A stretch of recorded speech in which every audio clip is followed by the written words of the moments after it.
What has happened? All righty. Well, again, hello, everybody, and welcome to our Sandtown Community Association meeting. Is Donald, you want to lead us in prayer? Sure. Heavenly Father, thank you for ears to hear and to listen. Heavenly Father, thank you for a mouth to speak. Thank you for the ability to understand, to comprehend, to listen. Heavenly Father, as we move forward with the development of our community, we ask that you to continue to be in the forefront of our thoughts. We ask that you to continue to guide us in the right direction. We ask that you continue to allow us to communicate in harmful tones and that we understand each other, and although we may disagree. And all these things we ask in your name we pray. Amen. Amen. Amen. So again, welcome. Do we have anybody on the call from fire or police? Lieutenant Jarman's here from the police department. Well, hello, Lieutenant. Thanks for joining us. You are up. All right. What do I need to let you know? Anything that's happening in the Sandtown community that you think is relevant? Only thing I really have is our larcenies from vehicles, people breaking into cars and whatnot is up. Everything else is pretty much down. So if we can get all our residents and keep pushing out the message to not leave anything land on your vehicle seats or anything visible like that for these guys to break into your vehicles. Well, they're stealing laptops and that type of thing. Anything that's visible that they're rummaged Really? through. Yeah, backpacks, laptops, weapons. They're mainly going for weapons. So if we can get that message out to all our residents to keep all those things off their seats and take them in the house when they go in the house, that'd be a good message just to continue to pass along. Wow. No type of home invasions or those stats staying pretty steady or low or whatever in ours? Yeah, no home invasions. They're low. No home invasions. Nothing. Okay. Like I said, nothing else really to report. Like I said, the only thing is young folks breaking into vehicles, Mhm. and those are Okay. usually crimes of opportunity. Okay. Does anyone have any questions for the lieutenant? Well, thank you, sir. Is there someone from fire on the call?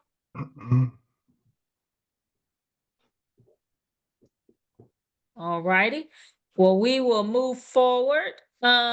Ms. Warren, are you on the call for Fulton County Schools?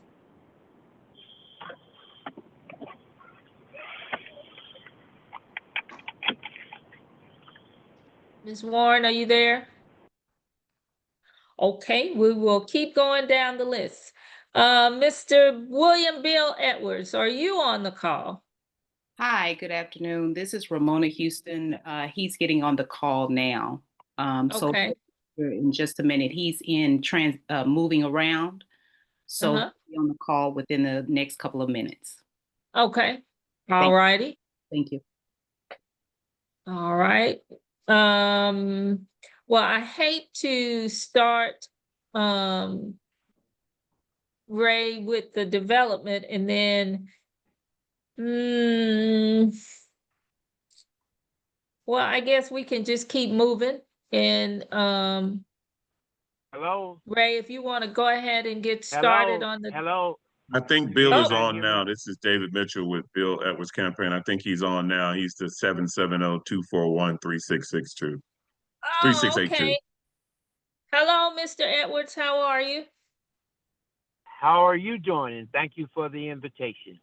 Oh, you're welcome. Glad you can join us. You are up if you have something you want to share. Yeah. First of all, thank you all for having me. I'm sorry that I'm in motion here and there, but that's what happens when you engage in a campaign. So please excuse me for driving and talking to you. Two things I want to say. First of all, I want to ask you for your vote, but most importantly, I want to ask you for your prayers because that's what we need in this turbulent time. Many years ago, this city decided that the people of this city wanted to decide that they wanted to have a city. So they entered into an arrangement with those who pushed for the city to go forward, that they would do certain things and then they would help to commit the resources for us to do them. That, my friends, is what I call the deal. And what do I mean by that? We have yet, especially in the last 4 years, we have yet to seal that deal, and that's what I want to do as as city's new mayor. I don't have a lot of time to talk about what has happened or how good or bad it was. I keep my mayoral vision on what we're going to do in the future. So let me just jot a couple of things down that is a part of my campaign. One thing is that I want to ensure that we have sustainability. And that means that from the leadership on down, without a lot of people going in and out of our city, they're joining our city, they're leaving our city, we have to make sure that we get the qualified people for what we have done as we go forward. Economic development is crucial. It's very crucial.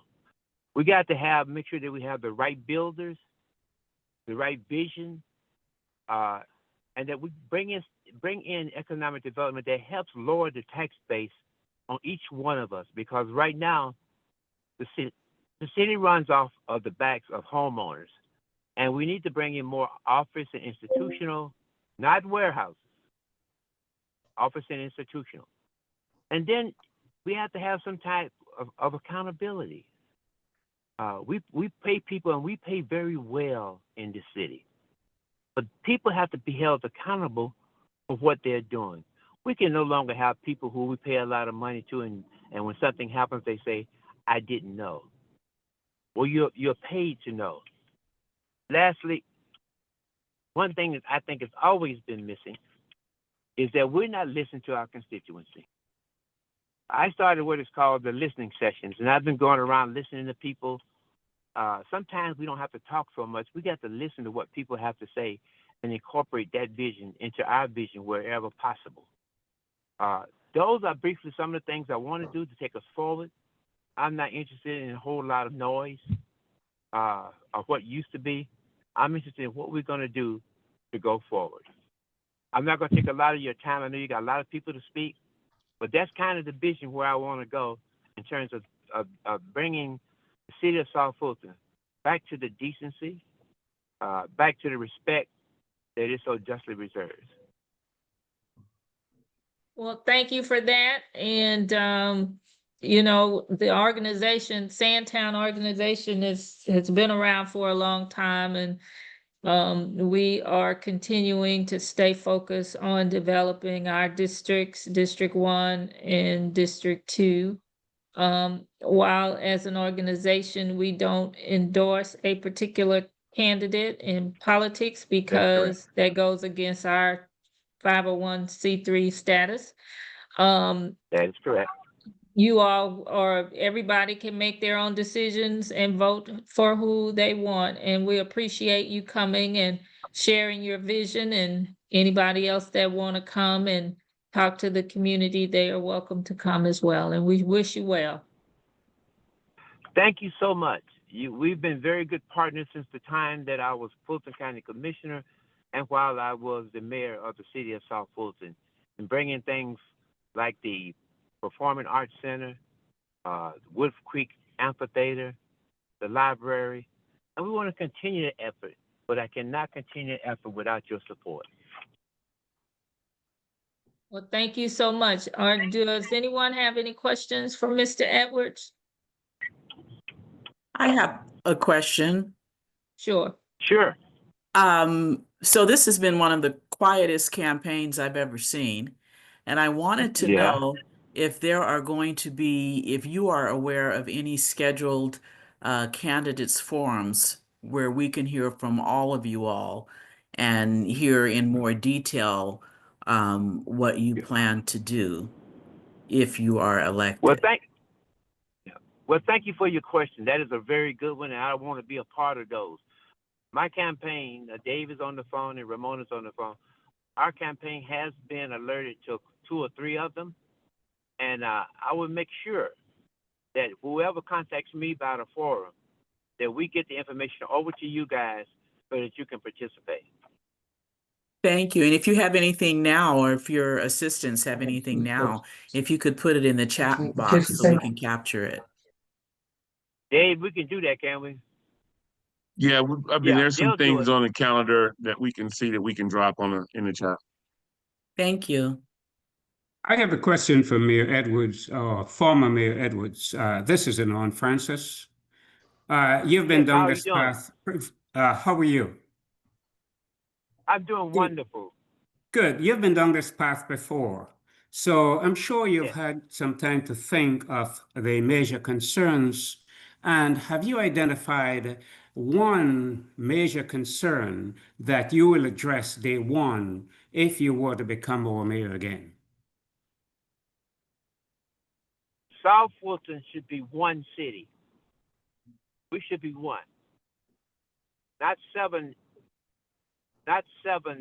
districts who are allowing themselves to participate as if they are 7 cities. That unification of that is going to take us a long way. And it's going to be one of my expressed intents when I get in there to unify this city as one. Not that one person takes the credit, but we all take the credit along with the citizens who support us. And that's going to be very important. Thank you. Well, everybody, I got someone with me that has a question, and I Yes. will allow him to ask that question. Go ahead. Hello, Mayor Edwards. How are you today? This is Ken Davis. I'm My other name in-house. is How Deborah are you? Davis' husband. I know you are. Now I got you. Go ahead. How you doing today, sir? I'm doing just fantastic. How are you? I'm fine. I'm fine. She warned me that this is not a political meeting, so I have to be careful about what I say. But I am going to get in that I hope you win the election. My Well, question is, thank you so much. yes, sir. And you're a member of the right fraternity. All right. My question is, I was fortunate enough to buy a new used car in the past year. Within a 3-month period, I had to replace 4 tires because of potholes. What do we need to do once you are mayor to request that the streets in our area are paved and repaired? Thank you for your question, number one. Let me make sure that you understand that some streets in our city are our streets and some streets in our city are state roads, okay? Yes. We have a mechanism that we use that we don't enforce. And that is the C-Click Fix. Have you heard of that? I have not. Okay, C-Click Fixes means that you can go and take a picture on your phone of a pothole, and we're supposed to be out there because the technology that we have you ain't got to tell us where it is. It'll locate it for us. We're supposed to be out there within 48 hours with attention to that pothole. Now, let me just say this. There are ways to fix potholes, and it's not just putting some asphalt into a hole and run it over the tractor. You're going to have the same problem that you've had from the beginning over the months. But there's a specific way to fix a pothole if that's what we want to do that will last you for a while. But the ultimate goal is if there's a road or a city street that needs to be repaved, we need to have the conversation that we need to repave this street. So that's kind of where I am. I think that transportation is important, that we should not have to be on bad roads, that we should have a mechanism in place to make sure that every road is safe and sound, and not just for your tires, but for the people you carry in your car, that it's safe and sound for us to do that. So I would definitely have focus on transportation, which is very important, and that includes our streets. Thank you, Mayor. Thank You're you. welcome. Thank you so much, friend. Any other questions?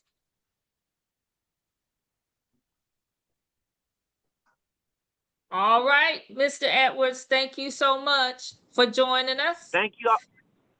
Thank you so much. I'm glad to do it. Once again, I ask for your prayers, and most importantly, I ask for your votes. So thank you so much.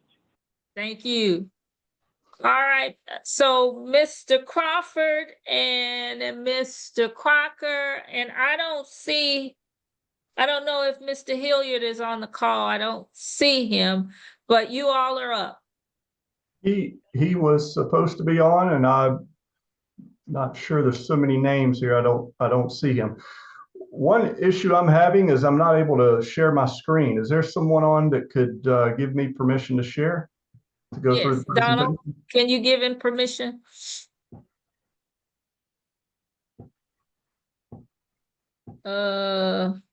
Donald, There it is. I just Okay. did. Try it now. All thank right. you. Okay. All right. So everyone able to see that? No, I can't see it.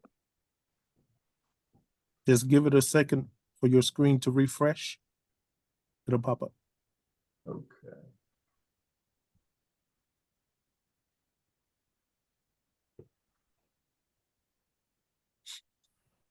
It says you are screen sharing on my end. I see it, Ray. Okay. All right, great. Well, thank you all for taking the time to let us meet with you guys tonight. And wanted to do some quick introductions. And like I said, I'm not sure if Hakeem's on, but he should be coming in. He may be running a little late. We have Taylor Harper, who's on our team, on the development team. Taylor is the director of development, covers the Georgia market.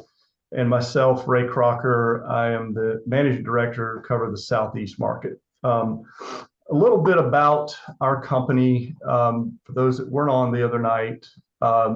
So Cortera is a wholly owned subsidiary of Lennar Corporation.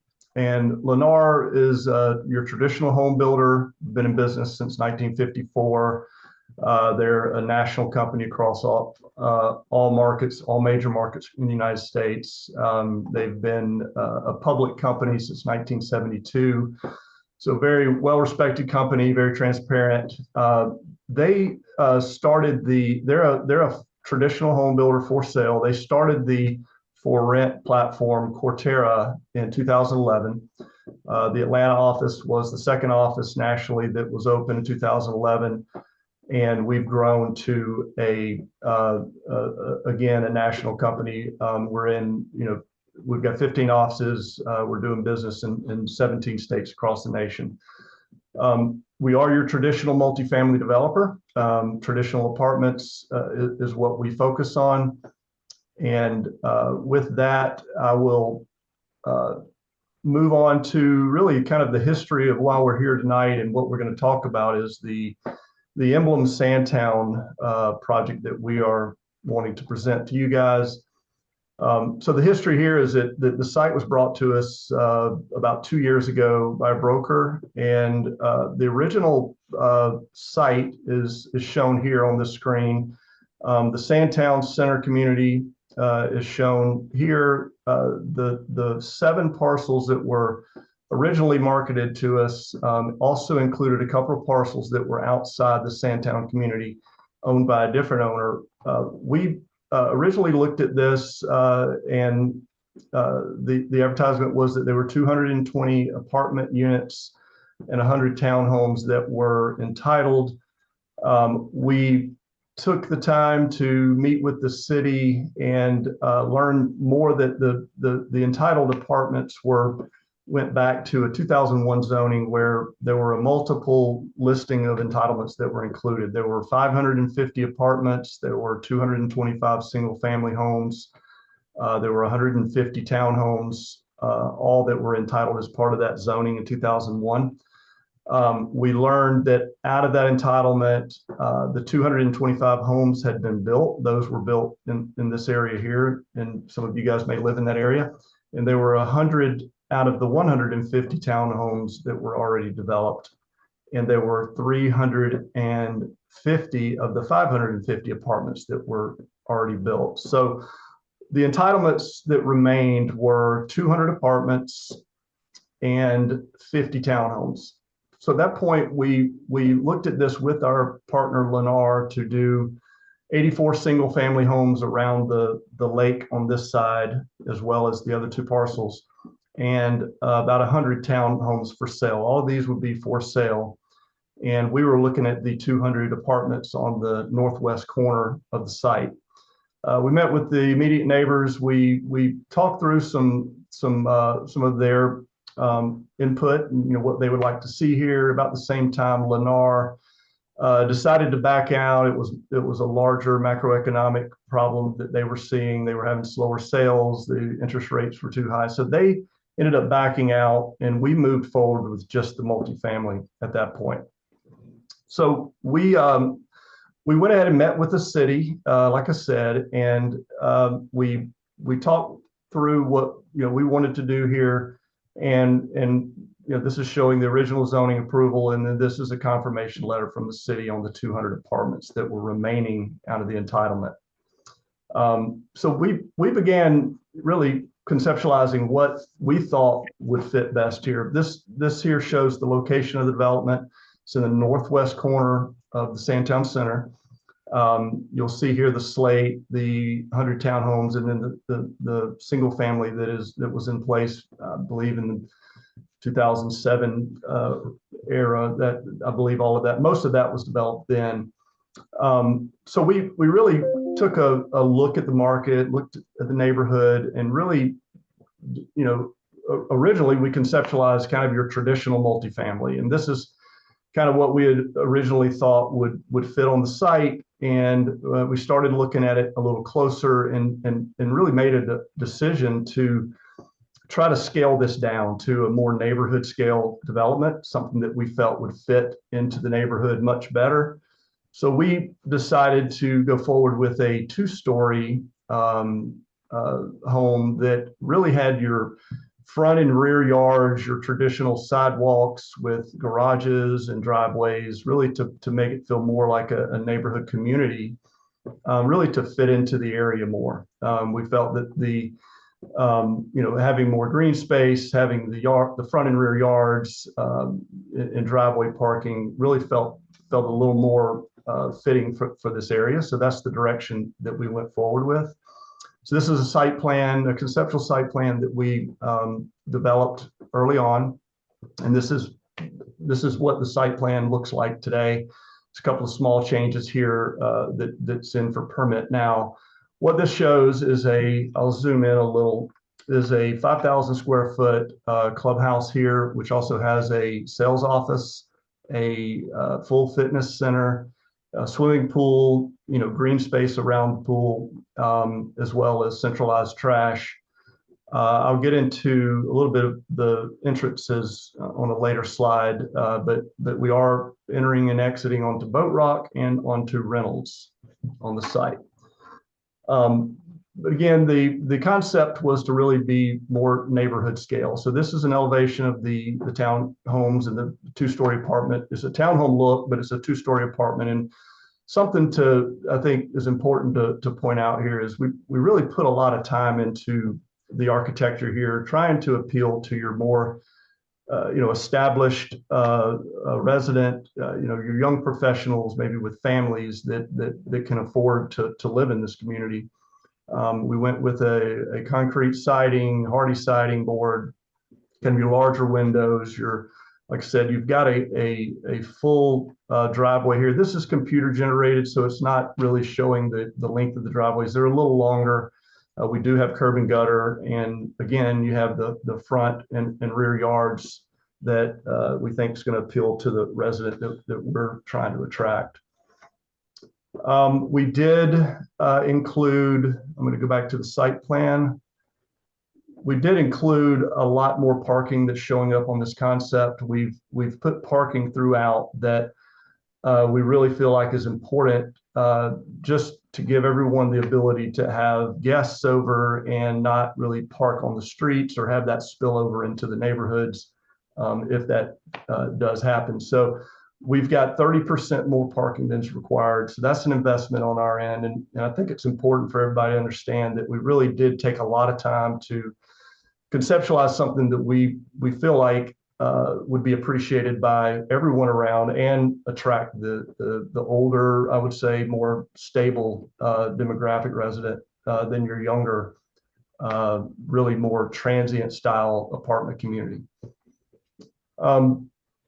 Next slide, I'll go back to the elevations and then talk about the interior finishes. So the interior finishes here are the top of the line finishes that Lennar puts in their for sale homes and the for sale townhomes. We've got quartz countertops, your wood plank flooring, laminate flooring, stainless appliances. We've got your recessed can lights, and as well as your living and kitchen space are all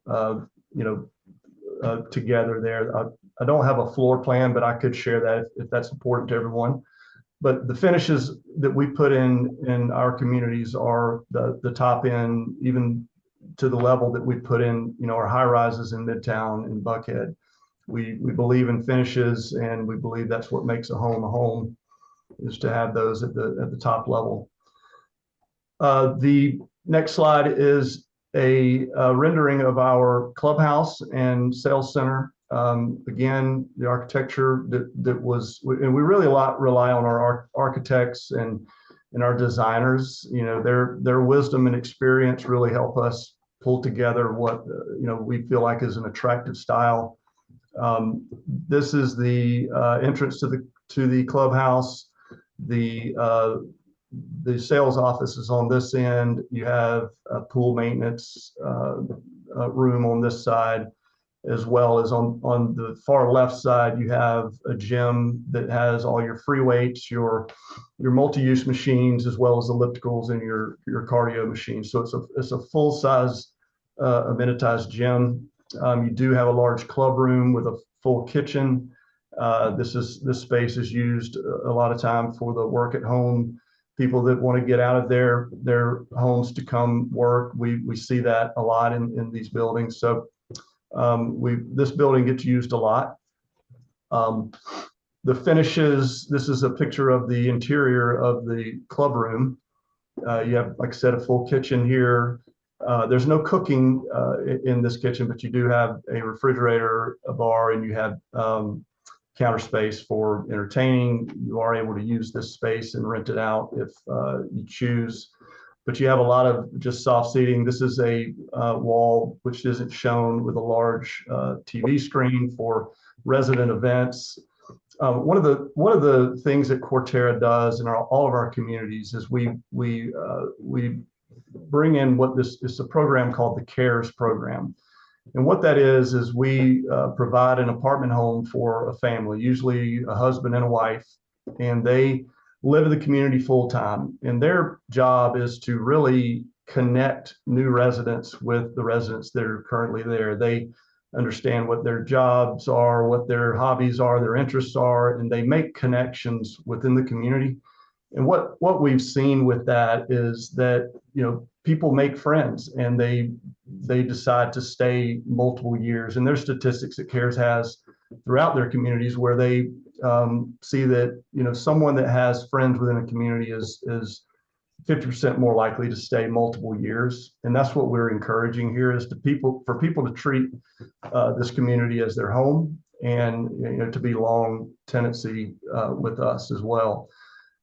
This CARES program also really creates kind of a natural surveillance. You have friends within the community, you're going to watch out for those friends. You're going to see someone doing something that everybody talks. So it really does kind of create a more safe community than your like typical community without that introduction and that sense of community. Moving on, I will talk real quick about our entrances and what we've looked at with our traffic engineer, as well as the city engineer has also reviewed our traffic study. So this is Westlake that goes into the neighborhood of Sandtown Center. Our entrances will be at Boat Rock, and I can't see the name of that road. I should know that.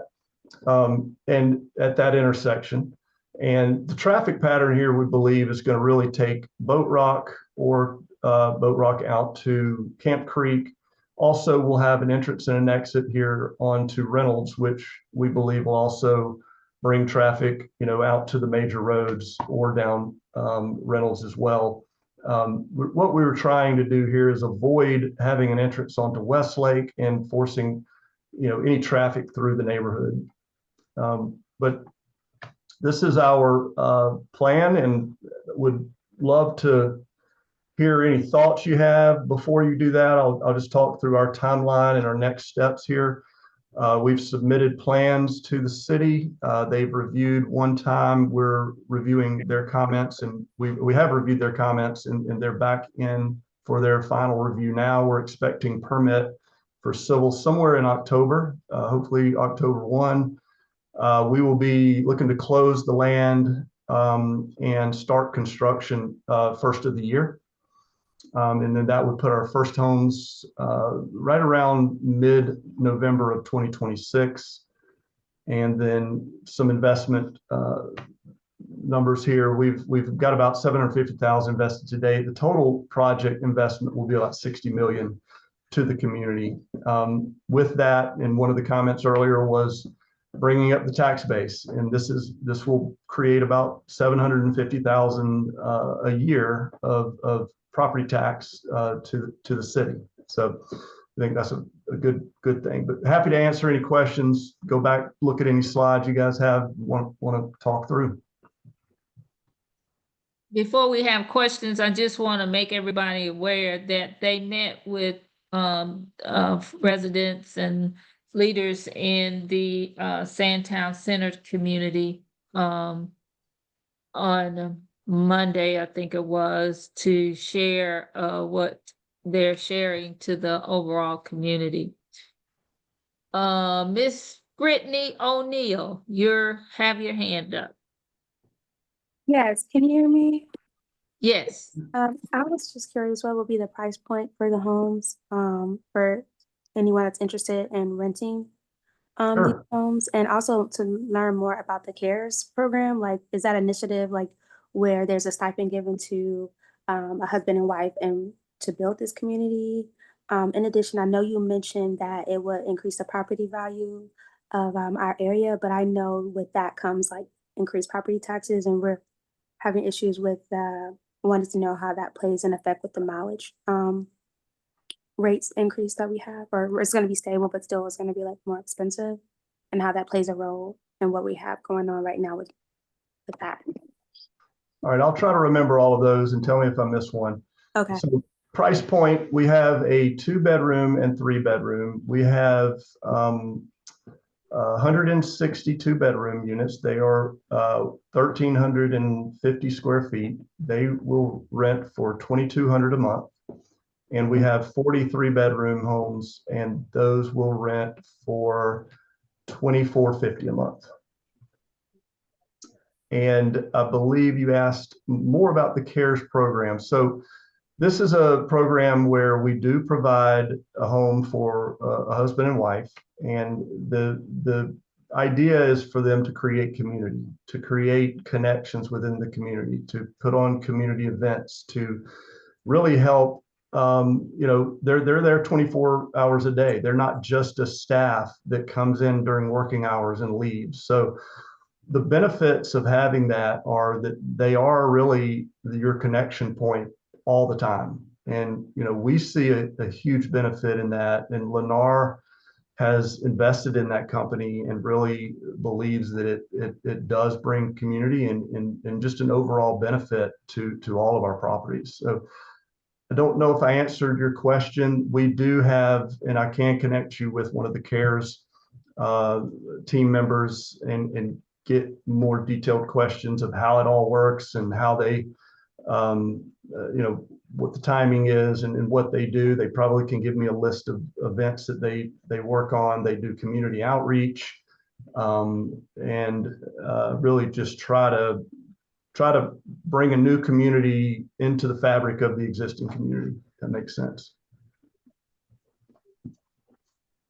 Ray, she mentioned about the millage rate, but now you all will handle any property taxes and that type of thing because you are the owners of the development, right? That is correct. This should not Okay. affect the millage rate whatsoever. Right. This is a large commercial property. It's a single property. It is not individually platted, but it's all looked at as a commercial apartment community is what it's looked at. And those are appraised on as they are built on evaluation and then on an income basis as they get full, right? So once it's full, they'll look at the income and it'll be the taxes will be based on an income method, different than the valuation method that I believe all the individual homes are taxed at. Okay, I was just curious, like, if it affects, our properties and our value because of it being in the same area. It would not, because it's a different property type.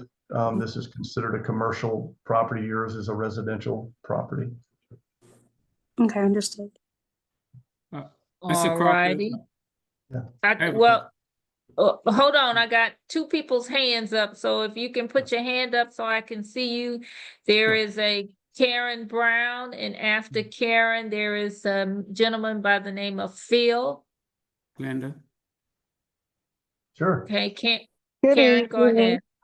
Good evening, and I apologize if you've already went over this. My phone kind of went out, but was there any security features or anything that would be added, like any security gates or anything like that? Yeah, I failed to mention that the property will be fully gated. So it will have access control on your vehicle come in. You have a call box for visitors that will be treated very similar to your apartment communities that you see. So it will be gated all the way around. Each gate will be gated for vehicle access. And like, would there be some like some kind of camera at the entrances to take pictures of any?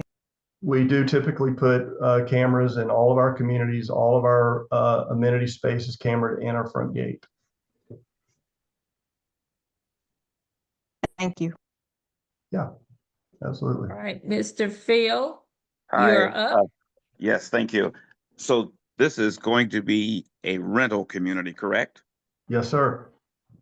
And my concern is the traffic flow, because once this thing gets fully operational, I'm already looking at how the traffic flows going out to Camp Creek, going out to Highway 6, and then going back down Reynolds Road, trying to get onto Camp Creek, going the other direction.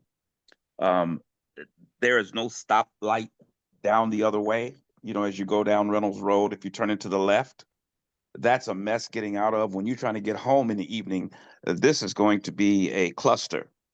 Has anybody considered that? Has the city talked about putting up any stoplights, trying to get traffic control or any way there? Because already coming into the community when it's during rush hour is a problem. Yeah, we've done a traffic study, and the traffic study has been shared with the city.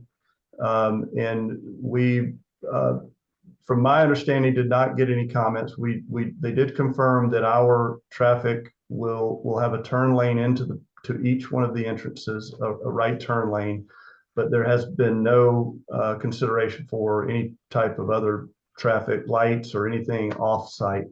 There is not. Whew. Okay. This is Harvey Davis.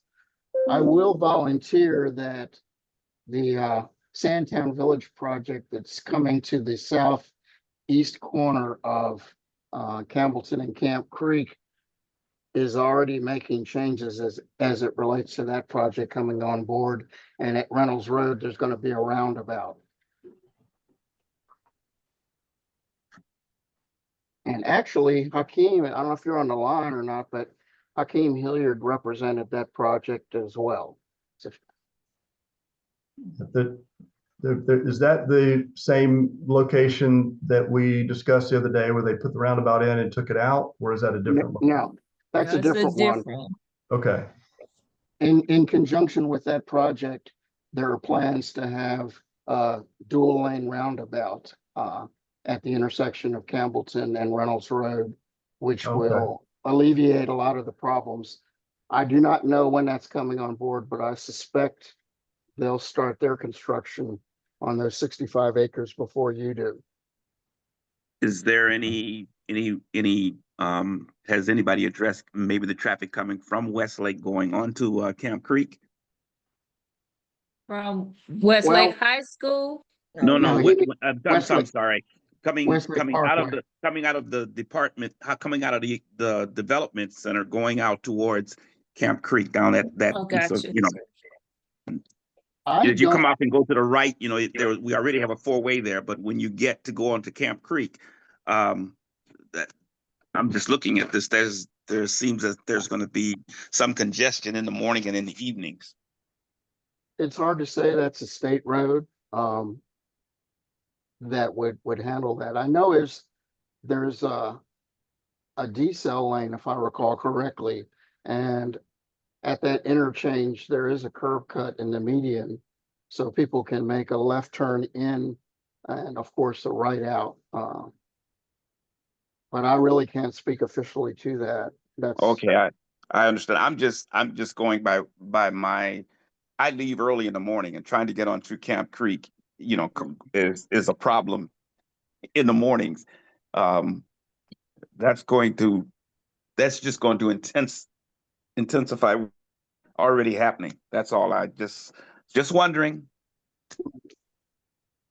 Well, hopefully when, we got the roundabout over here by me at Boat Rock, and then when the next development comes right up there by Reynolds, all of that is going to change. The good thing is that on the projects, because these projects are DRI projects, which means direct regional impact projects, DOT comes to the table. And I know that the funding and all of that for what's going to happen up there at Reynolds has finally gotten in place. So hopefully when Hakeem presents the updates to that development, you'll be able to see what's going to happen at Reynolds and Campbellton Road, and hopefully that will alleviate a lot of the backup that we're all experiencing now. Okay. Just checking. I hear you. I hear you. I hear you. I think Ivory and then Mr. Francis is after that. And I want to speak too, Debbie. I don't know if you Okay, can I don't see your hand. So who was that, Marilyn? Marilyn, yeah. Okay. So after Mr. Francis, we have Marilyn. Ivory, are you up? Yes, can you hear me? Yes. Okay, my question to the gentleman is, this company, you said that you're going to be, I forget the number of houses, it's going to be, well, it's different types, but anyways, I think it's a $60-some million project, is that correct? Yes, ma'am. Okay, can you tell me if, what tax incentive, if any, that you got to build this? Yes, we got no tax incentive at all. There was no tax abatement or any type of incentive from anyone. This is 100% funded through private investment. Okay, and is there a project like this in the metro area that we could go see if any of us were so inclined? You know, this is the first one that we've really scaled down to the neighborhood scale. We have built some two-story apartments over in Douglasville on Riverside Parkway, but it is part of your traditional multifamily. So you have the 3- and 4-story buildings as well as the smaller two-story homes. The difference with those is they do not have the attached garages. They are just simply the floor plan with there are detached garages throughout the parking areas, but you can visit that community, and it is gated. So we would, if you do go over there, it's called Emblem Riverside, and it's probably 2 miles, maybe 3 miles from this property here. So it's not far away, and it does have this product type, but it is, like I said, mixed in with other 3- and 4-story traditional, what we call flats, where there's someone living above you and below you in that community. So you're welcome to go look at that. What's the address again? I believe it's 5151 Riverside Parkway. And Taylor, you're on. If I said that wrong, speak up. Sure. Hey, Ray, and hello, everybody. Yes, it's 1551 Riverside Parkway. Thank you. 1551 Riverside Parkway. Yeah, because when someone is coming into a community, I kind of like to take a peek at, what their finished product looks like. Yeah, and you can, when you go in, you can visit the sales center there, and someone will greet you. They, I believe, have met with Councilmember Rowell. I'm not sure if she had a chance to go over there or not, but we set up a tour for her. But they do know that the community may be coming by, so they should welcome you and show you around. Okay, and you mentioned a code? Is a phone number we could call, or is there a special code that a visitor uses, or what? No, you just pull in and you park in front of the sales center. And it says, I believe it says guest parking or future resident parking, but it's open to park there. And then the hours are usually, I believe, either 10 to 5 or maybe 9:30 to 5. I believe it's 10 to 5. So you'd be safe somewhere midday to go over there, and they're open at that point. Thank you. Thank you. You're welcome. Mr. Francis, you're up and after Mr. Francis is Brittany O'Neill. I see you put a lot of questions in the chat, so hopefully you'll be able to ask them. Thank you. My question is, does your company offer, or if a project does not produce the return that you expect, sell that project within a limited time after it has been put in use? Well, to answer that, I would say this: we are most likely not going to sell something that is not producing. That would mean we would probably have to sell it for less than we have in it, right? So the way this business works is that the projected income needs to be at or higher than what we are projecting today on those rents that I explained to you, to want to sell it.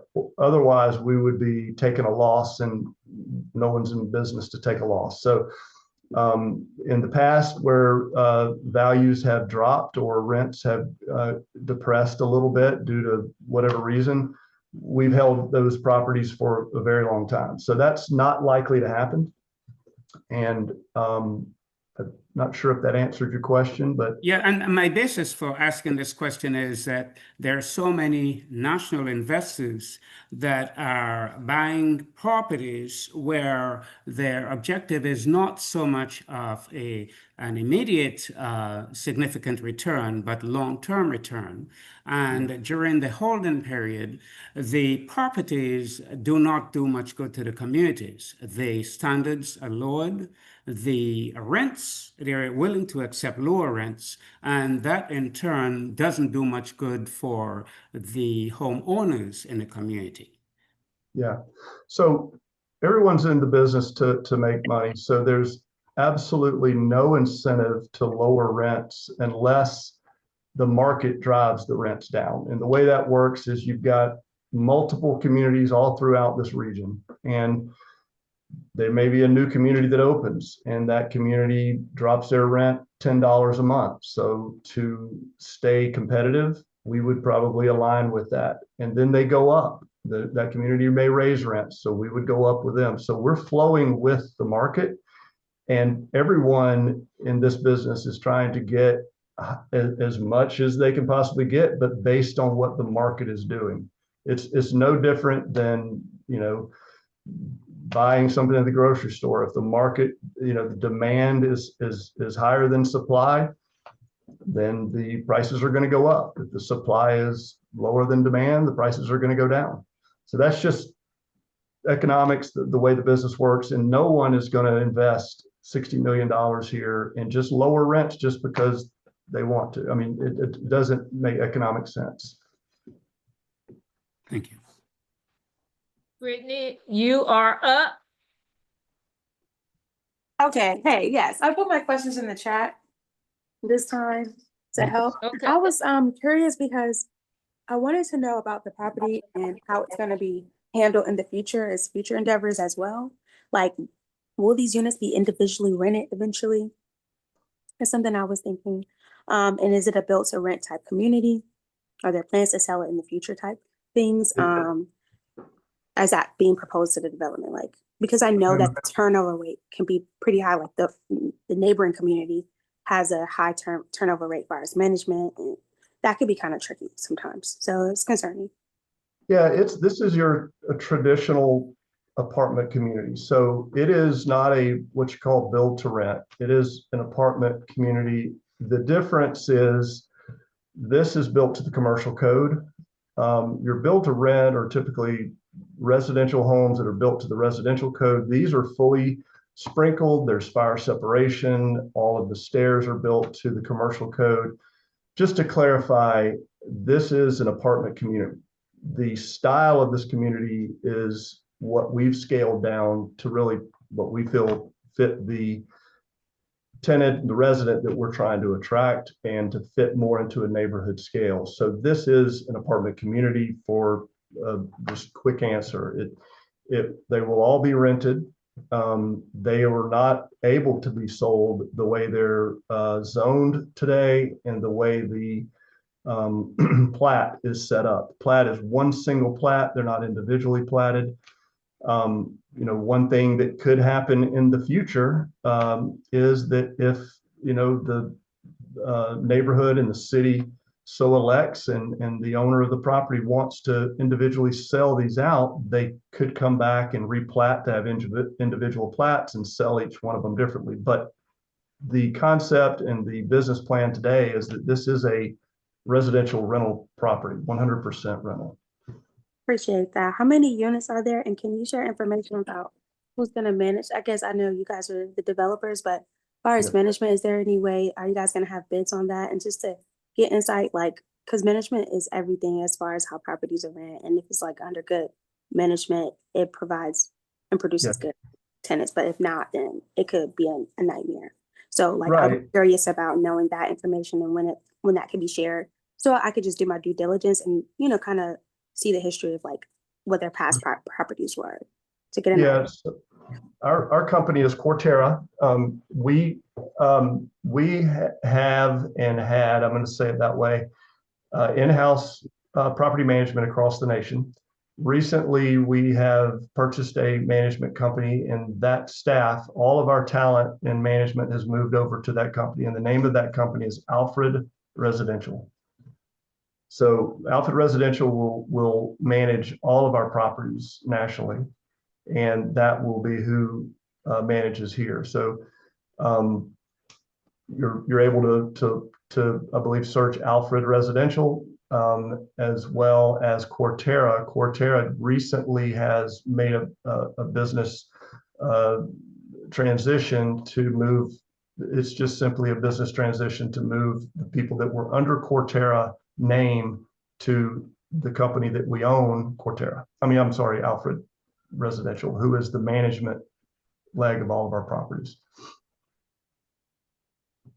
Okay, thank you for sharing. Also, how many units are there again? It's 200 units. There's 162 bedrooms and 43 bedrooms.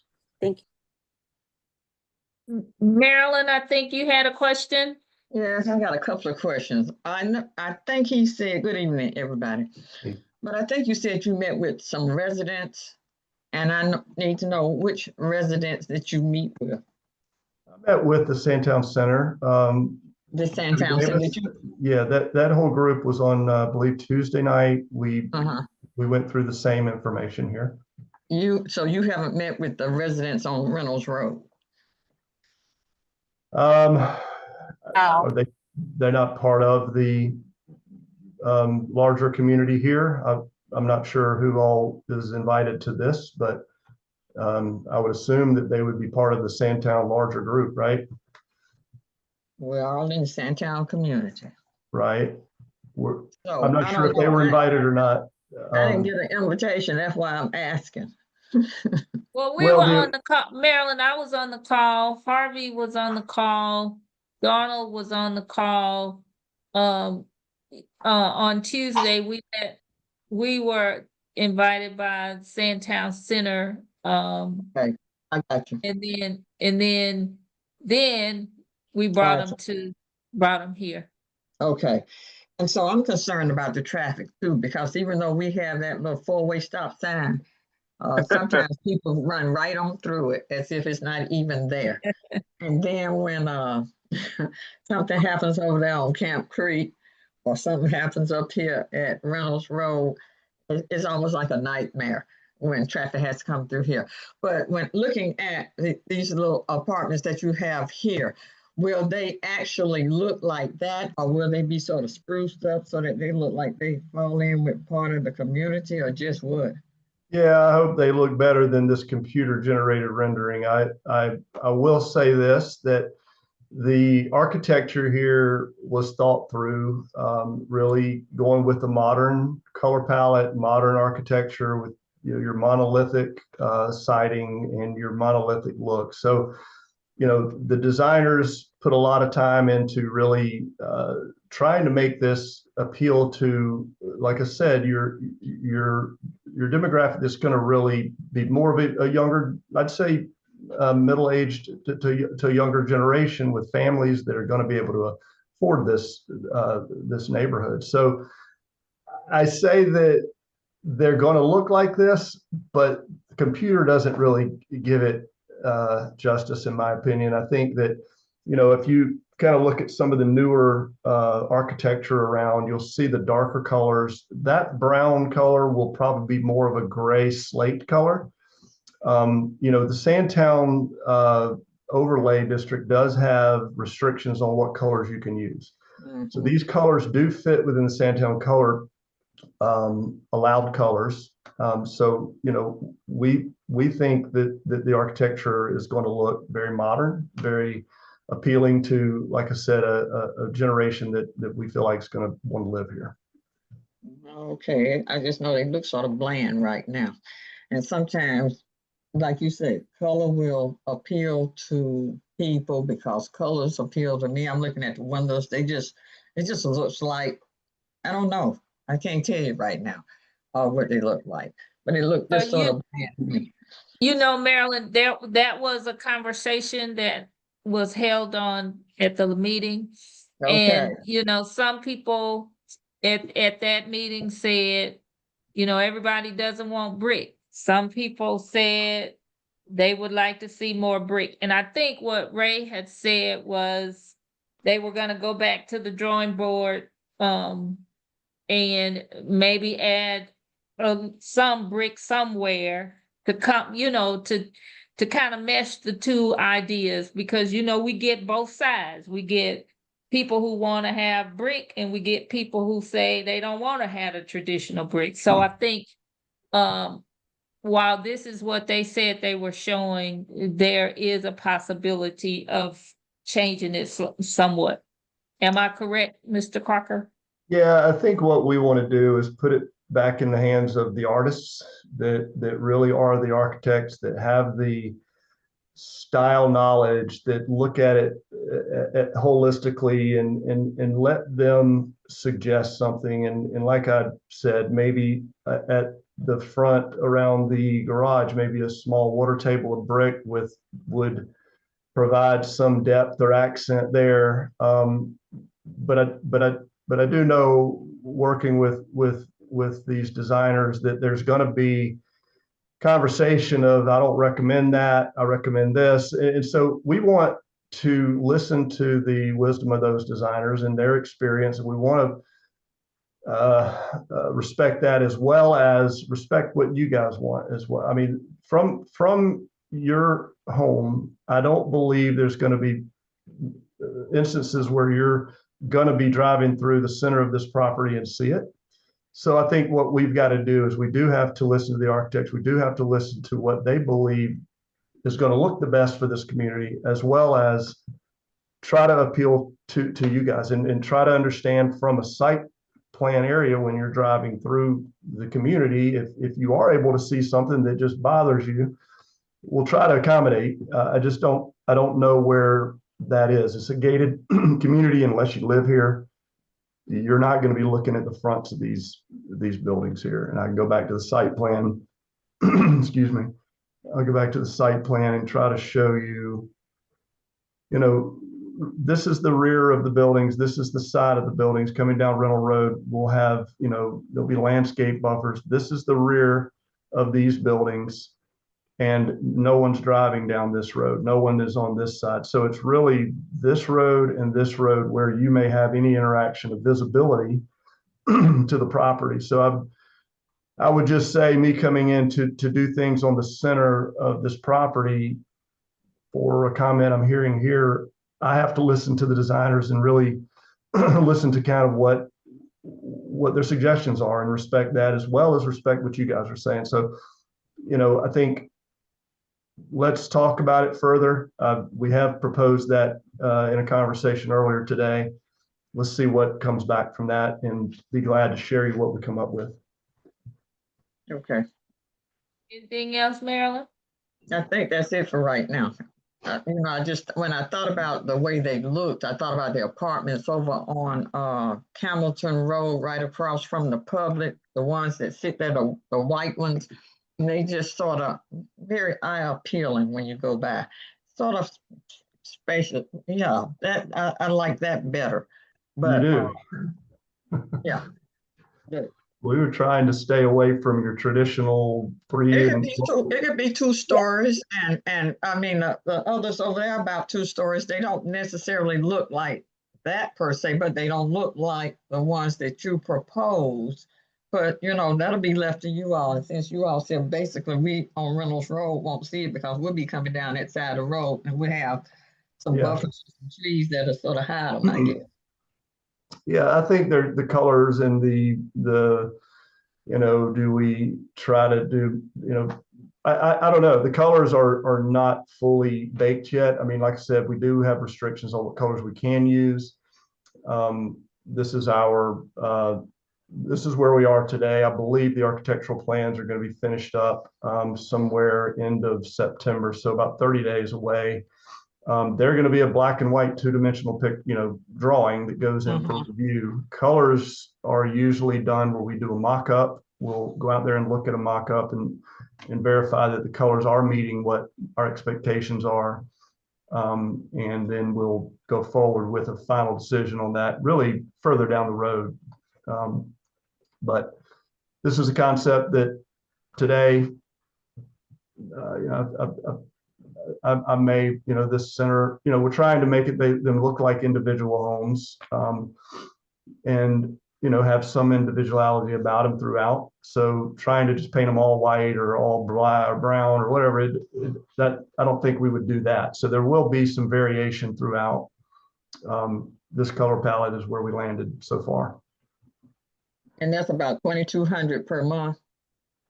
Yeah, the 2 bedrooms, Okay. 2,200, the 3 bedrooms will be 2,450. Okay.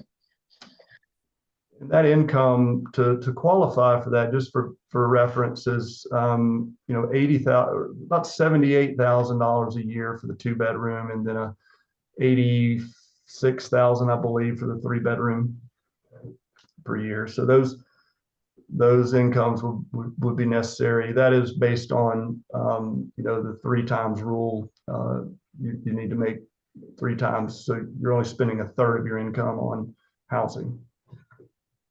If you have a job at all. Yeah, that's You right. with the tariffs and all this other stuff coming in here, I'm just sort of thinking about that too. Okay, thank you. You're welcome. Appreciate it. Okay, Deborah, I have can I ask another question? wait, May I wait. ask another question? Yeah, but I need to, there's some people been with their hands up. So AC, you put your questions in the chat, but do you want to go ahead and ask your questions? Yes, Someone, that's fine. Thank you. Uh-huh. So, hey there. So I just heard what you said about the market rate and the requirements to rent. I just want to know if there's any units that are going to be designated for like tax base or Section 8 individuals, or is it all going to be market rate apartments? It will be all market rate. If there was a tax abatement or some sort of tax incentive that, would offset that business loss, then that's something that, we've looked into before, but there was no, like I said, this is all in privately funded investment through investment. All right. Thank you. You're welcome. All right. I don't see a hand. Ivory, you were asking a question. I don't see any other hands. Yes, I do. The gentleman mentioned something about architects and designers. I don't know, what your architects and designers look like, but I mean, you get what someone is used to. And if you don't have people that are used to being in certain neighborhoods or whatever, they may come up with something that's totally not likable in the neighborhood for which they are supposedly designing something. And that's a concern that I have, is that because I have driven by a well-established neighborhood where the homes are traditional homes, and I'll drive by a big monstrosity. I hope nobody on the line has that, but these modern things, some of us, and most of this area out here is pretty much settled. People are older. I'm almost 82, so you couldn't give me a modern house unless I sold it to get something traditional. And I don't know, obviously, for what you're talking about, designed to be for young people, but I wish you would look at the possibility of something not so starkly modern and get something kind of in between, like that blends in better with the community. Is that possible? Would you look into that? And what would that be exactly? Beg your pardon? Well, what exactly would that change be for you? What would that be? I don't know. We'd have to see something. I'm just saying that I unfortunately I couldn't pull the picture up to see what you were showing tonight. But when Marilyn Lee, Miss Lee, had her reaction to it, I've known her for a long time. So Yeah. if it Well, if I'll it's a describe concern it. to her, it would be to me as well. Because we kind of like Yeah. pretty much some same things. I'll describe it if you're not able to see the picture. So you have your traditional gabled front you have columns on the front entry, and you have, I believe they're 3x5 windows. They're separated with, they're not molded together, meaning they're not your traditional. Wait, can I get you to stop right now, Deborah? Do you have the picture of this? Could I see it with from I'll what you show have it to later you, on? but I'll show it to you. But what I will say is the look of it If you have driven down Cascade Road going toward Fulton Industrial, and the Yes. apartments are on the right, and you Yes. pass the apartment, there is a brand new home that you can see the back of in that community that's right there. It is the same color palette. It is the same type of wood type thing in that home. If you go down Danforth, you come from Cascade Road, and you see that the modern look of the houses, the two houses that they are building right there, it's kind of in that same vein. If you go down Cascade Road now toward Fulton Industrial, where they're building those houses on the right-hand side, the first group of houses were the traditional brick with the stone front. But now the newer ones that they are building next to that, they are expanding. They are also in the black and white monolithic type homes. So all I'm saying is this is following that, to me, looking at it, is following that palette. And Stephanie has her hand up, and she's a realtor, and she has some questions, and maybe she can speak to the look of the new style of what's being implemented. So Stephanie, you can ask your questions now.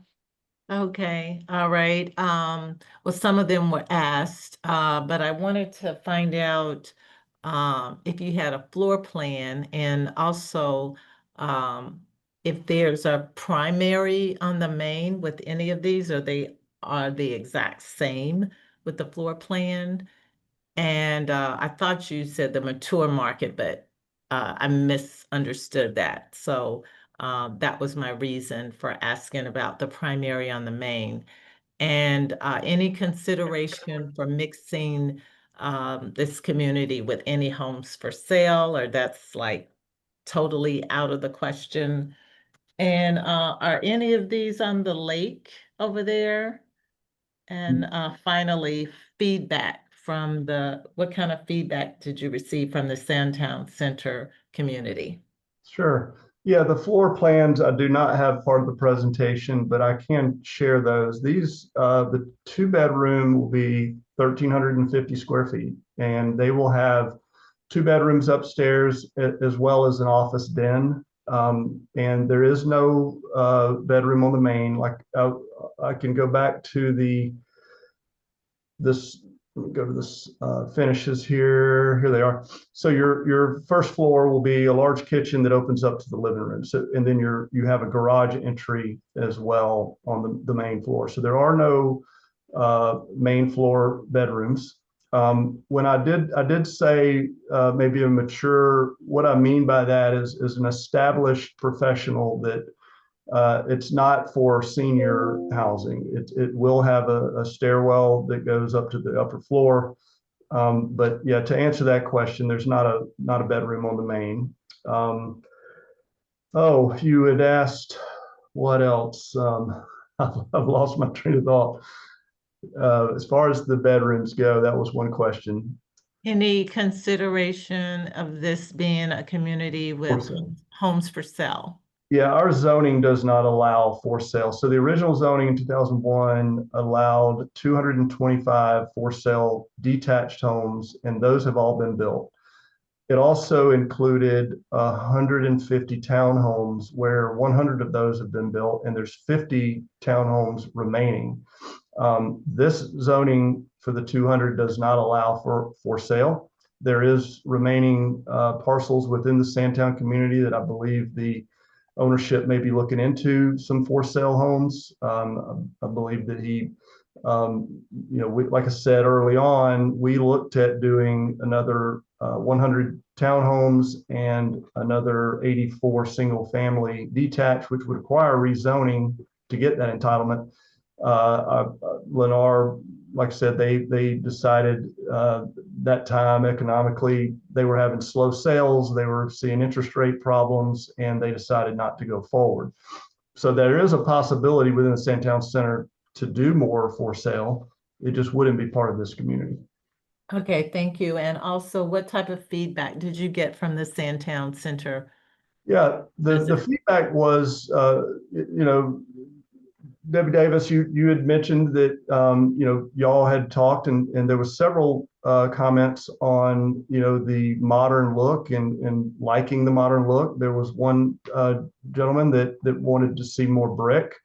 And part of the conversation tonight was that we would look at trying to get the architects to try to really try to see if we could mix in some brick in there to see if that's going to look okay and fit what we're trying to do here.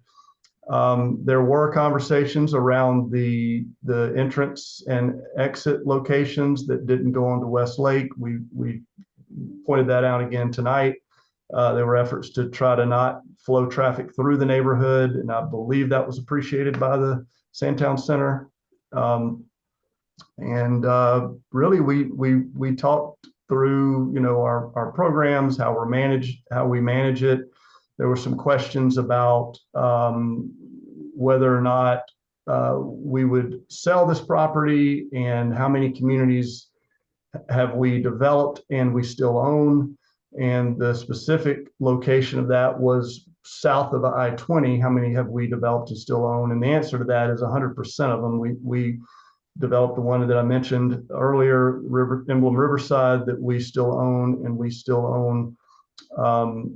There's one south of I-20 in Conyers that we still own, and there is one in Henry County, Emblem Mill on Mill Road off of Jonesboro Road that we still own as well. So the plan would be to you know, own the property, and you know, at the investment team will make a decision if this property needs to be sold or not.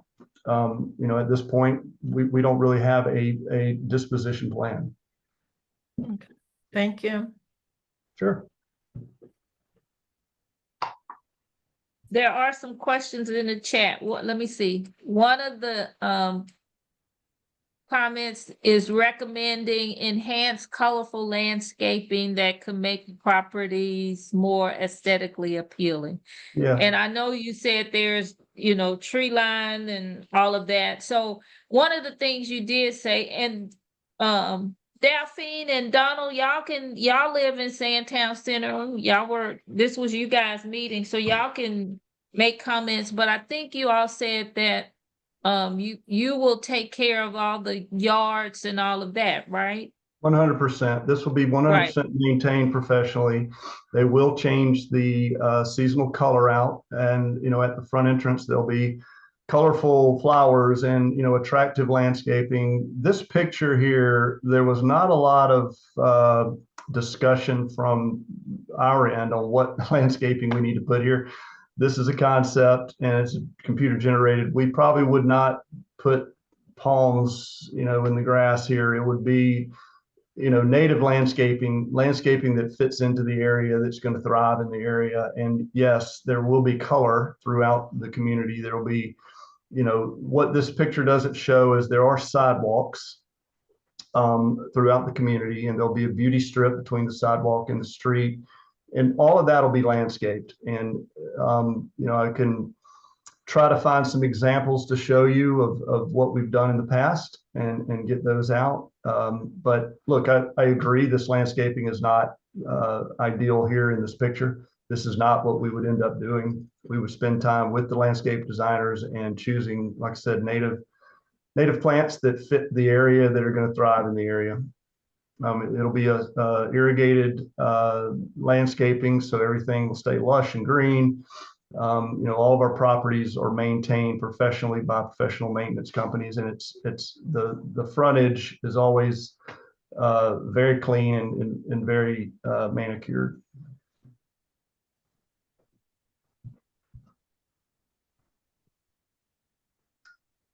Any other comments or questions from anybody? Mr. Haynes, are you raising your hand? You're on mute. There you go. Yes, I am. I have my hand up in the chat. Thank you for taking your time out to speak with us today. I had some questions that I put in the chat, but they're a little technical, and I'll shoot you an email if you don't mind answering some of those. Those are like Yeah, I think your questions are a lot to do with the financial structure, what the regulatory approvals are, the sustainability. I can say that we do include, I believe it's Taylor, help me out here, USGB green build products in the development. Yes, there's LEED certification, Ray. So that, yeah, so it's silver rated LEED certification. Sure. What the target market for the development and how does this align with current demands and trends? The target market is going to be your established resident that has strong incomes, that are potentially families. We'll have a children's playground. We'll have all the amenities that families will be attracted to, front and rear yards, all of that. Financial, what are the project's cost and returns on investment? I mean, that's project cost $60 million. Returns or market returns for your typical investor to get involved with a risk of a project like this. So you take your money, you invest it into the stock market. What do you expect on a return? That's the answer you could probably expect here. Financing, what financing options are you utilizing? We're using equity of 50%. So that would be 50% cash and 50% loan. Construction timeline, this will be about a 17 or 18 month total build. Your first homes will be delivered in 11 months. The regulatory approvals, what permits approvals are required, a whole list of them. I mean, I can get you a list of them if that's important to you.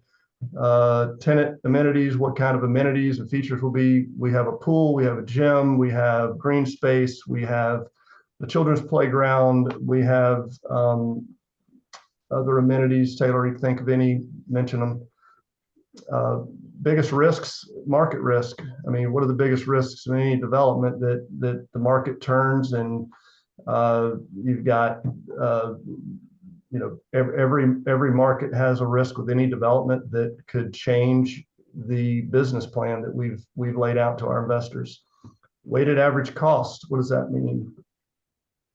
Your weighted average cost, that's your discount rate when it comes to your where you're discounting your cash flows.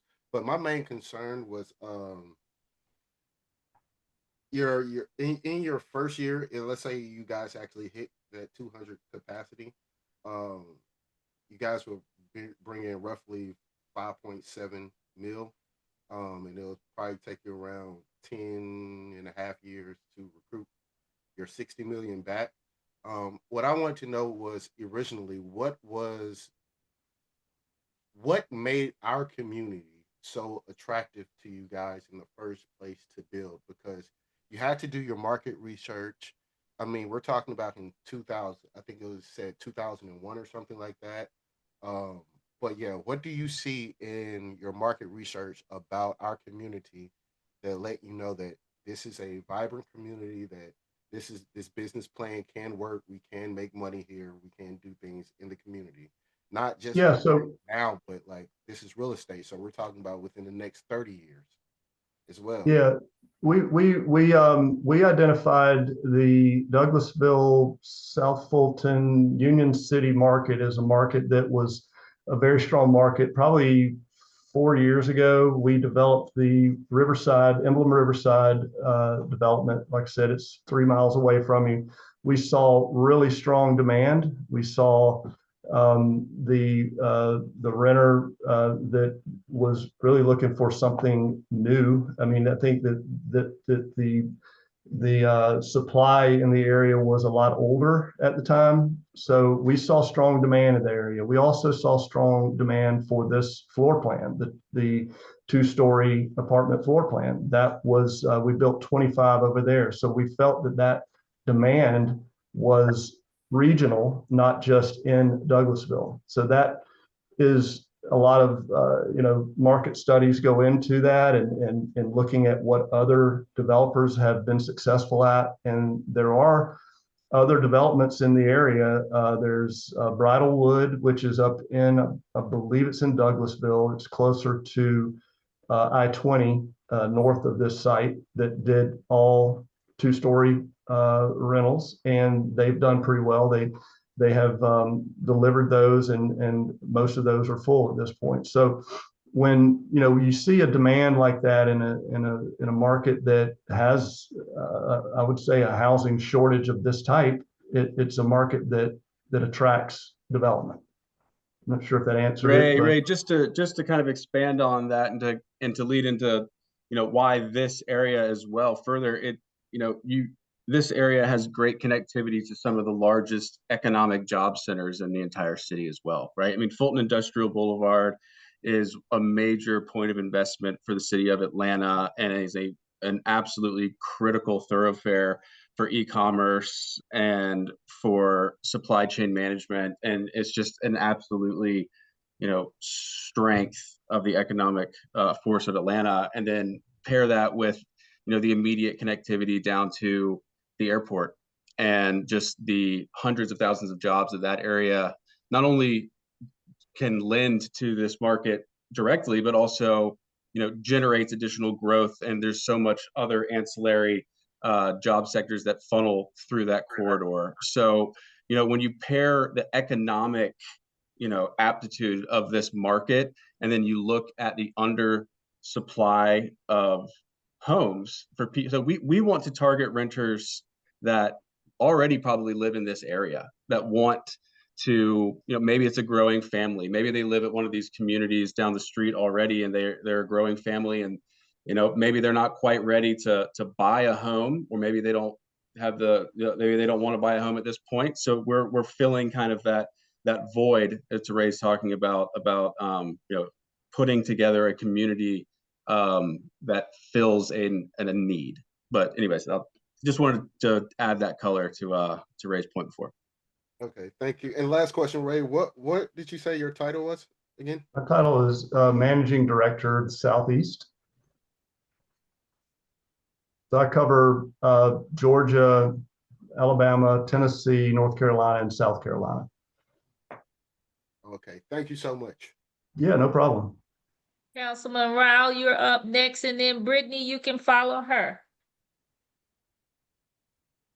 Thank you for the opportunity. Thank you for the presentation. I've been listening attentively to the feedback. I was the one who put the comment about the landscaping. I will say I appreciate that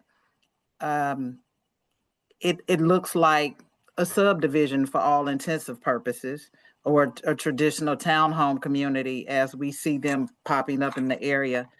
And so one thing that stood out that you said was that you had 25 units over on Riverside.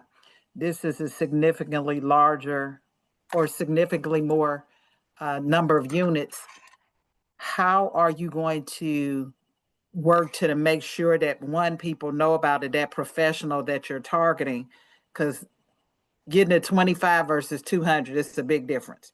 And so I think a marketing plan around that to make sure that we are attracting that established professional will be really, really important. Right. And I'm what I meant by that Riverside was that there's 425 homes in that community. Only 25 are this floor plan. Just wanted to make sure I was clear about that. But I do hear your point that floor plan is going to attract it's a higher price point, right? So we do need to make sure marketing is getting that word out. And I'm not on the marketing team, but they have their magic that they work. They do community outreach to multiple corporations around the area, letting them know that we're coming on board for their executive team or their higher paid employees, that this is communities coming on. So they have ways to get that word out, and that happens usually about 90 days before we open. We have a website. They use social media. There's a lot of different marketing tools that they use, and I wish I could tell you all of them, but I don't know them. I could get more information on that for you if you need it, for sure. Thank you. Again, I had an opportunity to hear the presentation. Maybe I guess it's been a couple weeks ago, and as a Yeah. result, I asked Mr. Crocker to make sure that he met with the Sandtown Center organization to bring them up to the project, and what it was, what it looked like, to get their feedback, and also to bring this presentation to Sandtown Community Association. I know we've been off this summer, but I don't think we've had a break in about 3 years, so it was needed. Absolutely. But I just want to say I appreciate you doing that, and you got right to the assignment. And so, I just thank you for the comments. And again, I'll just continue to listen to feedback from residents. Thank you. We want to be good neighbors, and we want to, fit in and be welcomed. I know that's not always going to be the case, but we try. Brittany, you're up. Hey, okay, so this is my last little comment. And I'm sorry, but my mind. I promise. So, real quick question. So, my concern, because I don't come that often, but I come every now and then to like the meetings and such, and even sit in like city councils. But my concern is that, like, in our city, I often see like major developments in predominantly Black neighborhoods being funded, owned, and built by groups that don't reflect the culture makeup of our community. And so sometimes these projects, they can bring change, I agree, but it also raise a question about representation, like who gets to benefit and build wealth. And it's always like other companies that are building wealth in our neighborhoods. And it can be kind of disheartening. Because I want to see us thrive, and I believe it's important that developments are here for mixed cultures. But I also believe representation and ownership is important as well, which is why I would love to see the opportunity to you invest, but opportunity to sell that investment so that others can have that economic, building of wealth as well. Because it's important that, in our neighborhood, there is that benefit in economic inclusion. So who are these investors, and how is it funded? Who's funding it? What is the background, and how is it going to be planned to be built? Are there going to be local contractors and suppliers, at least from our community, if we are not the ones to at least get any type of economic benefit from these projects? Like, who are the subcontractors? Are they from other areas, or are they in our community, so that way money can be spread throughout and distributed throughout where I live? And so that's just my main concern. No, that's a good point, and we did talk about that on Tuesday night. And what I mentioned to them is that I would come today with some information on how for the local community to get involved with the construction and the development of this. And I reached out to Lennar, who is our builder. They're going to be building all of the site work and the vertical work. And they provided me with an email, and with that, anyone interested in getting involved to provide concrete work, siding, whatever, they would need to email with some, basically a resume, qualifications, or whatever they've done in the past. It's a similar project. And I'll provide this now, and I can email this out to, I'm not sure who I would email this to, but it's the email address is atlpurchasing@lennar.com. And what ATL purchasing, yeah. atlpurchasing@lennar, which is lennar.com. And what that will do is it will put them into the process where the purchasing department of Lennar will reach back out to them, and with their qualifications, begin the process of bringing them on as what they're calling a trade contractor. And with that, they would need to meet certain insurance requirements. They'll need to meet certain requirements, but they want to bring in local trade partners, because local is really what, I think you mentioned this. I mean, it makes sense to bring in local people that are close by, that aren't traveling from, say, Tennessee to come down here to do siding. That doesn't make sense economically.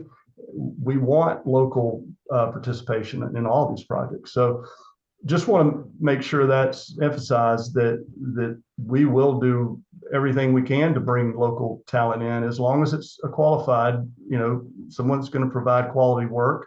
They have the the insurance is in place and the things that are going to be required to be on a large site like this, we would welcome them in. I put it in the chat, ATL purchasing at lennar.com. Yes, ma'am. And with that, they would just need to provide a little bit of information about the company and kind of their, experience with this type of a project. They need to put the sales hat on and get in with Lennar, because this is not getting involved with just one project. Lennar builds all over. Once they are in as a trade partner, they would continue to be called on, throughout the whole Atlanta region and even further as a trade partner. So just know that it would benefit them to be on that approved trade partner list for future work as well.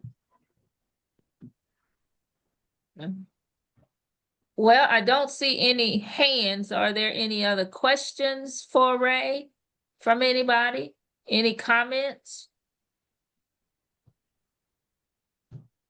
All righty, Ray and Doug, we appreciate you all attending the meeting and sharing the project with us. Let's see.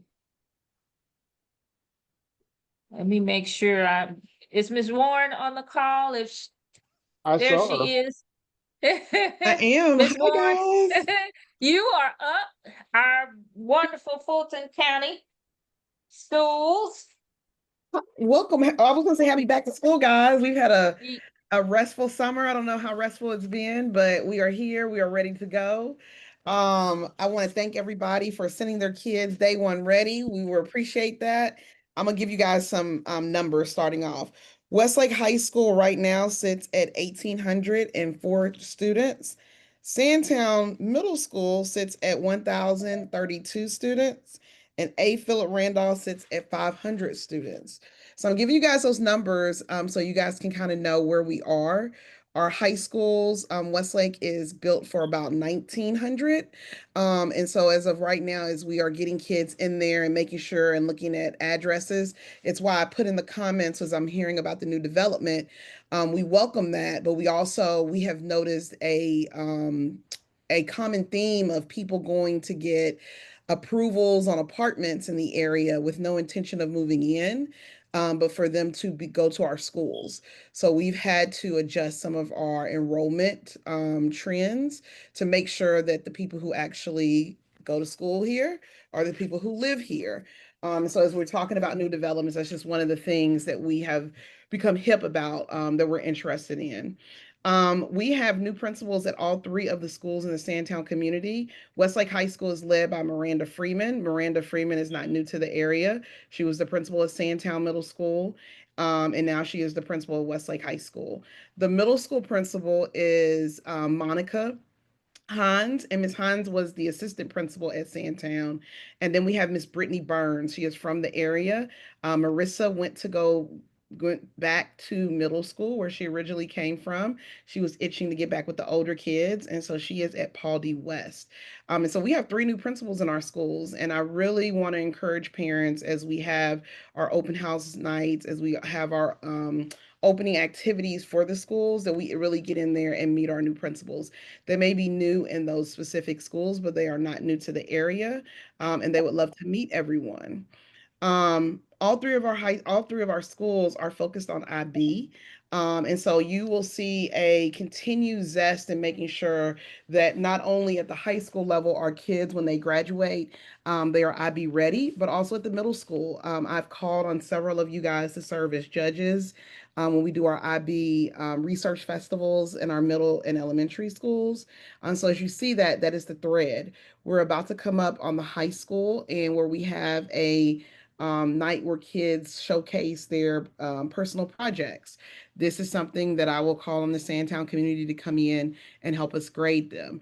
And so if you are new to the Westlake cluster, we are an IB cluster, International Baccalaureate. And so we would just love to have that support. This summer, The Westlake Auditorium is still being renovated, but we tore everything out and we redid our AV and our technical in the auditorium. Westlake is one of the, even though it's a newer building, our AV was suffering. And so we spent the summer updating that. It is still not ready because they are getting some final touches, but within the next 2 weeks it will be. So come around and see that when we have our open house for some of our musical theater. I want to focus on the principal of Westlake because she is the newest principal. Actually, not the newest, but I wanted to talk about some of the initiatives that she has. If you've ever been to Publix around 11, 12 o'clock during the week, you will know that you will sometimes see students from Westlake High School up there. Westlake High School is not an open campus. And some of the things that she is focused on is number one, safety, parking lot, and students not leaving the building. We have instituted a new policy where students, in order for them to leave, they have to be dual enrollment or they have to be work-based learning students. So if you see a little less students up at the Publix or whatnot, it's because we have really been cracking down on students leaving. In addition to the parking lot safety, we noticed that there were kids who were driving who did not have licenses. Parents had gotten them cars. And so we have put a little bit more teeth into how students get parking passes, where they can park, what classes they have, so that we can make sure that the parking lot is calm, that kids aren't in it all day, and also most importantly, that the people who are actually driving are the people who actually have licenses. We noticed that there were kids who were driving who did not only did they not have licenses, they did not have insurance. So Miss Davis might be up there to pick up her nephew or her niece, and a kid might rear end her, and he had no insurance or no license. So when you have heard that the new principal has put parking restrictions on, that is driving a lot of it. The kids and parents have been very good about it, but we want to make sure that we are just very clear and specific about that. Coming up last week, Westlake and North Atlanta High School played a football game. Westlake won. August 15th will be the game of the season. Westlake and Langston Hughes will play each other. August 15th. So we are asking, it will be at Westlake. Last year it was at Langston Hughes. Langston Hughes is much bigger. And so we will be selling tickets. We will cut them off. We have about 30 sheriffs and police officers who will be working our games because it will be a hot ticket in the community to come to. We are not expected to raise our millage rate. We will have millage hearings. We will have 3. Next Tuesday, we will have 2. And then on the 19th of our South Board meeting, we will have another one. We will be talking about this at my community meeting on August 13th, which is next Wednesday at Westlake.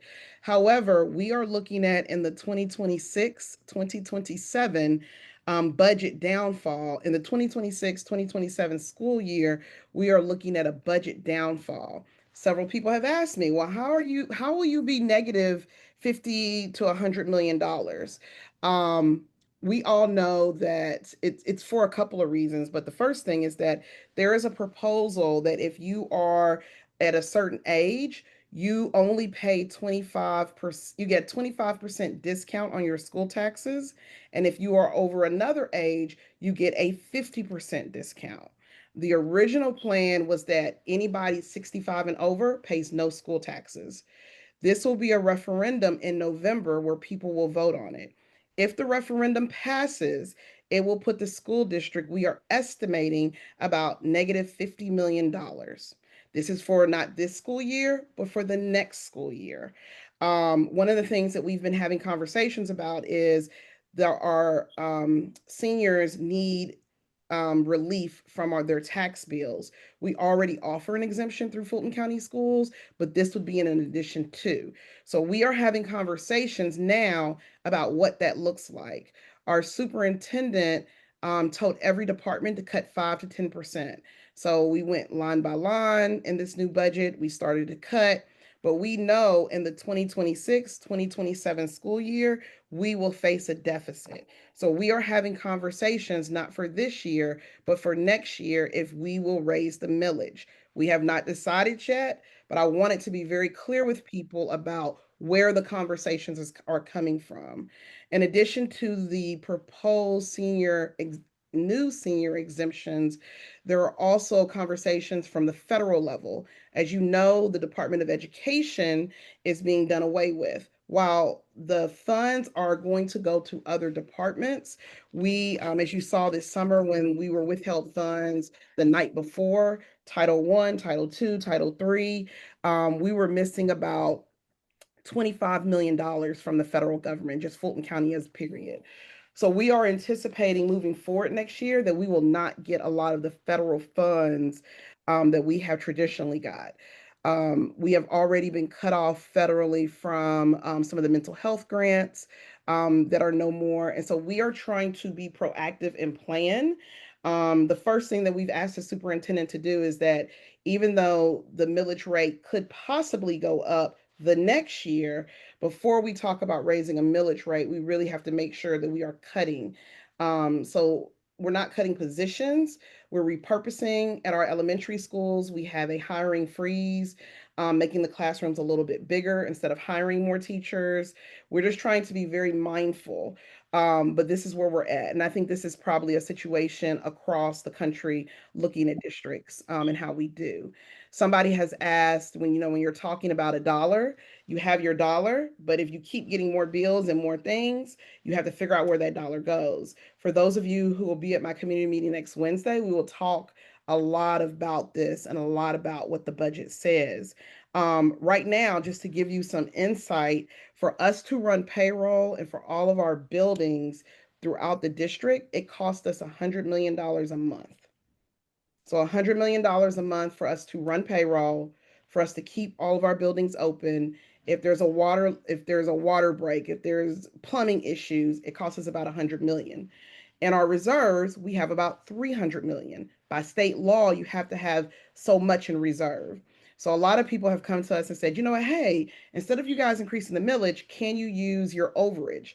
And we say, yeah, but for us to operate the district, it would only give us 3 months. And we have to make sure we have a certain amount of money. So that's a lot of information. Right now, for this year, the millage rate stays the same, but I want to be very clear and very open with people about what we are discussing.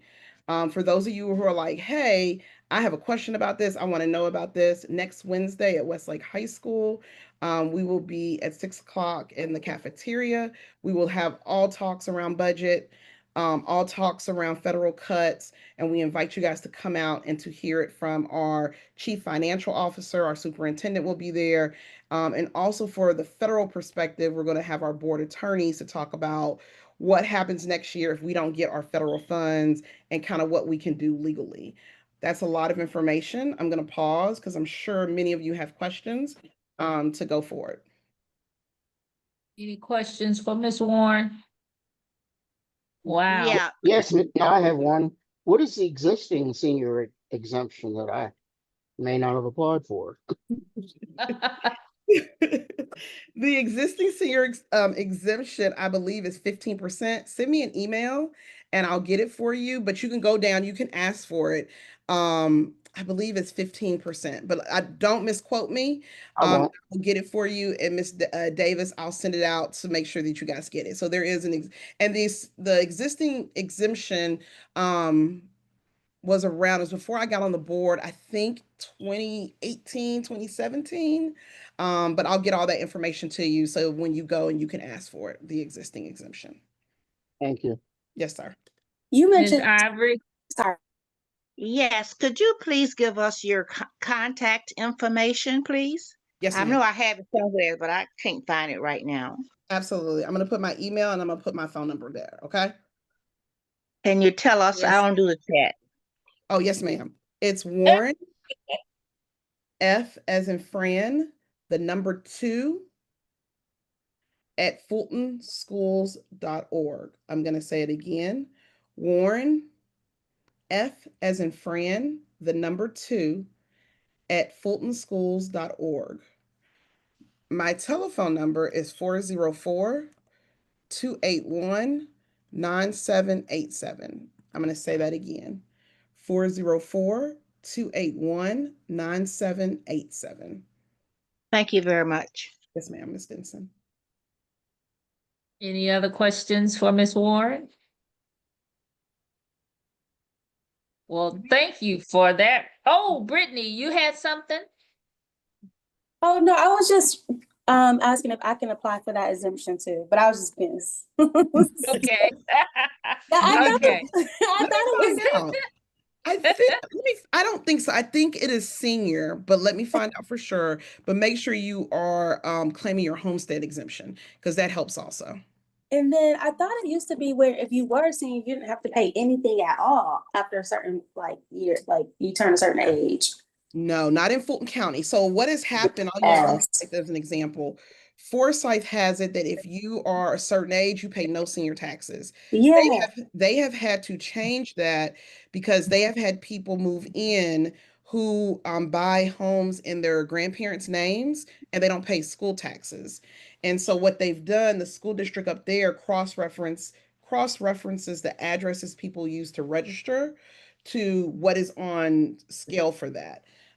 We do think that in the next years that it might go to 100%. Financially, it will be devastating for the district if it does. However, we would just have to make it up because you can't just not run your school system.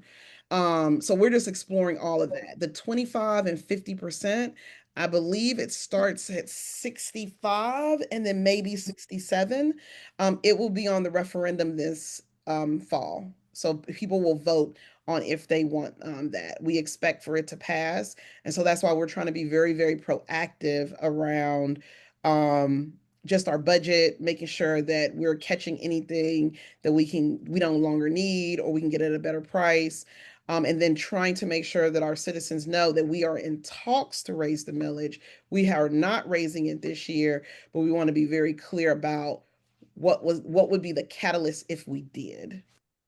And because even though it's not going to be raised, it's still going to be costly though because of the value of the assessed of our homes. Like it's still being high. Yeah, when I look at when I look personally at my tax bill, the biggest bill that you pay is your school taxes. And so I tell everybody when you look at that, the bedrock of a strong community are strong schools. There's a reason why people are lying to get into our schools. And for those of you, some people will say, you go on next door, you hear people say that, oh my God, the schools are horrible. We have a waiting list to get into our schools. If I look at the other clusters, if I look at Langston Hughes High School, it has the largest freshman class in all of Fulton County. It is one of the 3 larger schools. It's larger than Milton. We have a waiting list. And there has been a diversification in our community where you see a lot of different people in our community and they are in our schools also. So I'm saying that to say that strong public schools are the bedrock on how people move into your school system, your communities. So when I look at my bill, it always motivates me to make sure that I'm at every school event. It motivates me to make sure my kids are in there to get my taxes worth, but it is the most costly thing on your tax bill. Well, we've always said the schools are the cornerstone of a neighborhood. And when you have strong schools, you attract people who need housing, who need all kinds of housing, who need conveniences, who need it all. It's everything is connected.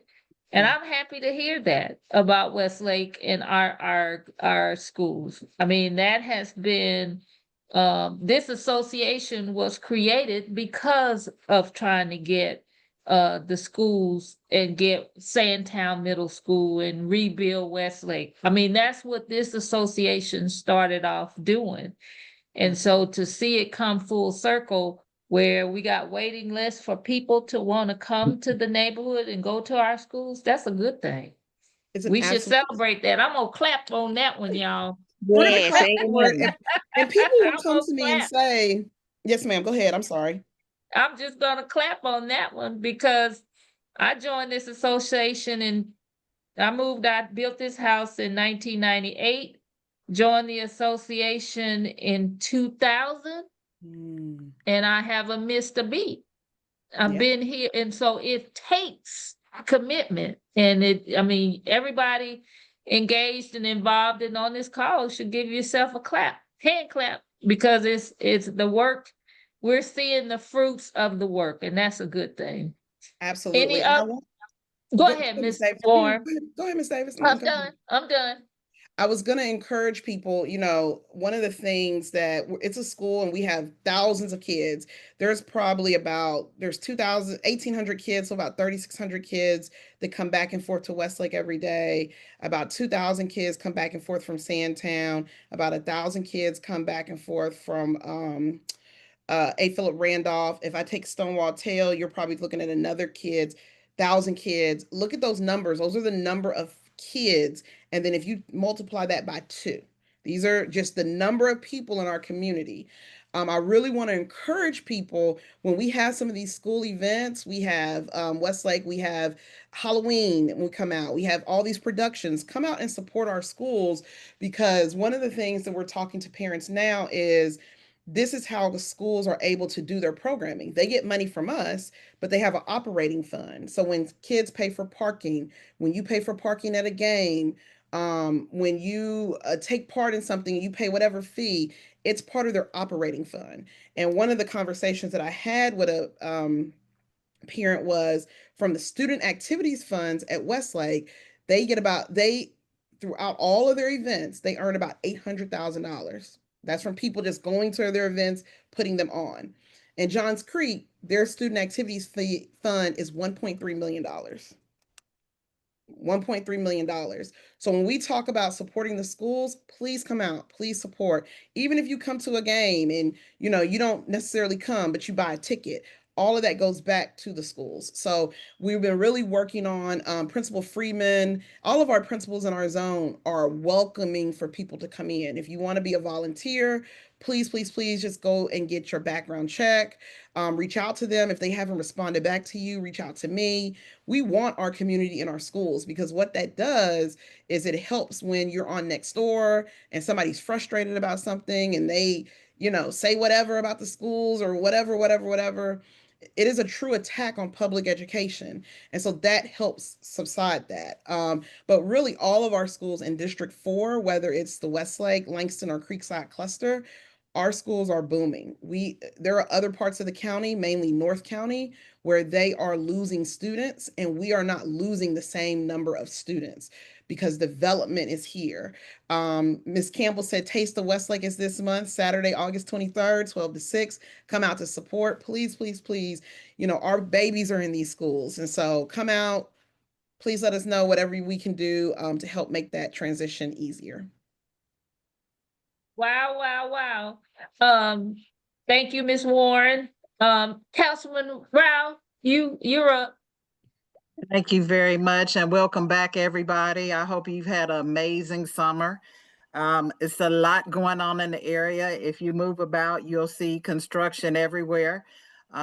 Very excited. The New Hope sidewalks are moving right along, and hopefully by the end of this summer, late going into fall, late fall, we'll be able to officially open those sidewalks. So they're actually a little bit ahead of schedule, but I don't really want to say that out loud.